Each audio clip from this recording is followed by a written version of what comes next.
start whittling off stuff. Like in Charlotte, you were telling me about the Facebook thing about Facebook paying you for reels, and you're like, you need to connect your Nobody Instagram. knows. Nobody Yeah, talks and I about did it. it. I did it. Like now my Facebook isn't like a regular Facebook. It's a business one. So like it now is, I mean, set up where it could make money, whereas before it wasn't. So But you I did never know when you're that. going to get that one video to pop off.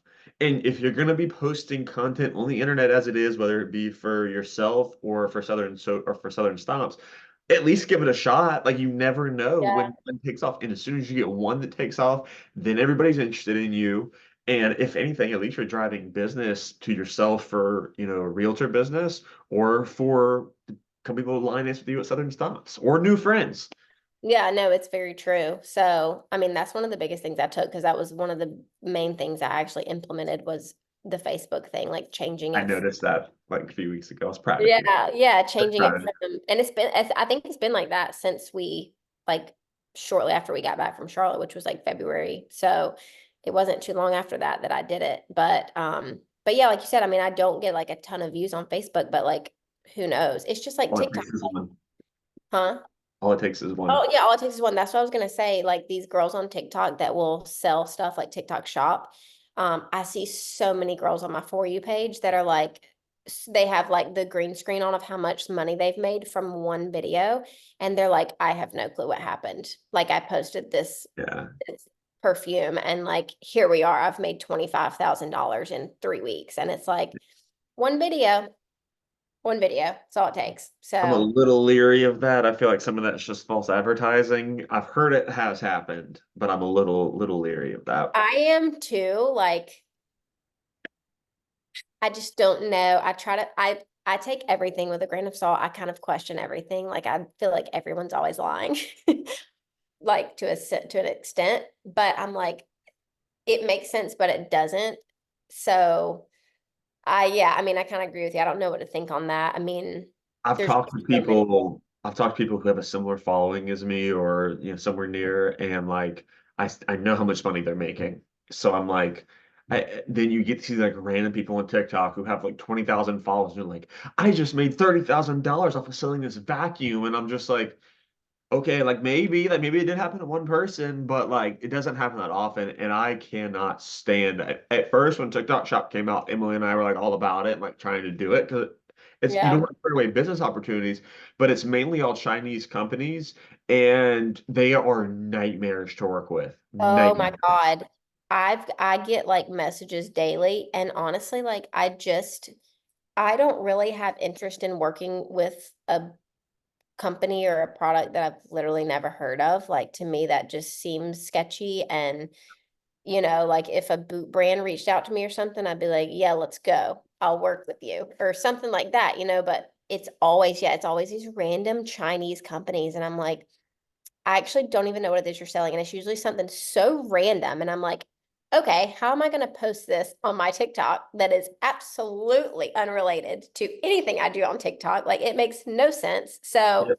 it's never worked out for me. I think I have like my TikTok shop for creators up, and I have like a few things in there that are like line dancing, like outfits maybe or something like that. But I mean, other than that, yeah, the effort I've put into the TikTok shop is zero because Yeah. everything seems very like, yes, like not scammy, but everything's Chinese and like it just seems, I don't know, it seems a little weird. Now Yeah. you're in the creator program on TikTok, right? Mm-hmm. Yeah. So yeah, so to your point earlier about the lifestyle thing is, TikTok rolled out the creator program last summer. And so like you and I, we have a following because people enjoy watching us dance. Mm-hmm. And now it has to be 1 minute original content. So what do you do with that as a dancer? Because you can't post over a minute worth of dancing because you get copyrighted for the The music. music. Yep. So now all of a sudden you have to talk. So it's tough to all of a sudden go from being like, okay, well, people are now interested in watching me dance or who I'm dancing with, to now, okay, now I have to talk about something to be and then be interesting and people want to watch it. And then I'm like, is anything about line dancing really that interesting? Like, I mean, like I love Yeah. it, but Yeah. I mean, like I don't know, and then it annoys me because you see like when fire burning or fuego gets hot on social media, like all the line dancers are doing it. I'm like, once I've seen two people do it, I'm just like, I don't need to watch any more videos of anybody doing it. Yeah, honestly, I feel the same. And like, yeah, to the regular human that's just scrolling TikTok, like they don't give a shit about line dancing. Like, I feel like a lot of the people that follow you do it to like, I don't know. I don't feel like it's because of your line dancing. It's because of some like the entertainment value that's behind it. And that's why I'm like, I don't actually understand why I have a following because like I only ever post line dancing. Like I don't love talking on camera. Like, do I think that I could probably I grow a think bit you more? could. I think you could, and I think you should. Yeah, I don't know. It's definitely like something you have to get comfortable doing because I'm sure you've had these thoughts, but like what runs through my head is like, who cares?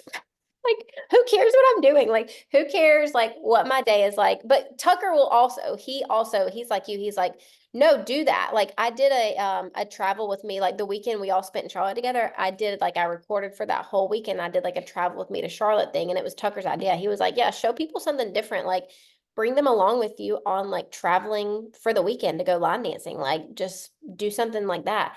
So I know that I would probably grow if I did that. It's just, yeah, it's the getting comfortable with it and the like having to just not care. Like you don't care, you and Emily don't care. I would have to get past that. I mean, I used to actually talk on camera a good bit, like, because I've always done some form of social media. So I used to kind of talk on camera, but like I got like away from that. And now it's just like, I don't But know. I think you should do something where you're like doing a makeup, you're getting ready for to go teach at the Clyde and just talk about something to do with the Clyde or what's going on with you. And just do it regularly because I don't think you can gain a following such as you have for line dancing. There are people who do care, but do I think the general public, like if you're trying to be a Yeah. mainstream type social media person, it has to be much more than just line dancing. You have to get people to get to know you, and you're incredibly likable. So if you let people get to know you, then they will care about your line dancing because they're vested in who you are. That makes so much sense. See, you have so much wisdom. You have so much wisdom with social media, don't you? But on that side too, like in all seriousness, you're very successful, you're in great shape, you eat well. Like there's a lot that you could easily inspire people to do what you're doing and to lead. I mean, you're leading a very happy and successful life, and we all have our ups and downs. Yeah. But one of the reasons why I love being around you is one, you're always in a good mood, you're happy, you love life, you look forward to it. You're very positive and optimistic. You eat healthy, you take care of yourself, you're excited, you challenge yourself to learn new dances. And I think that if you start showcasing that to people, then I think that a lot of people would be very interested in what you're doing because I think a lot of people want to be like you.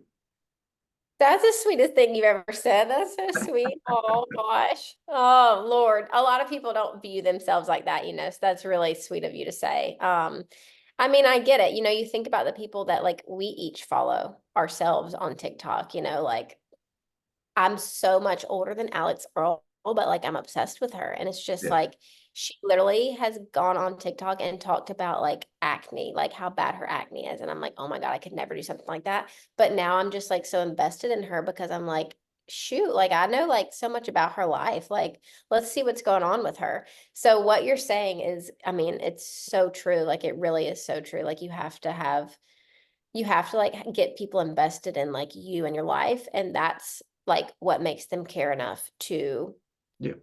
care about what anything else you're doing in your life, like line Yeah. dancing or any other thing like that. So it's really true. I think you've mastered it. Like I think you've learned the system. I think you've learned like the entertainment, like you have the entertainment factor for sure, like with all the crazy stuff you say.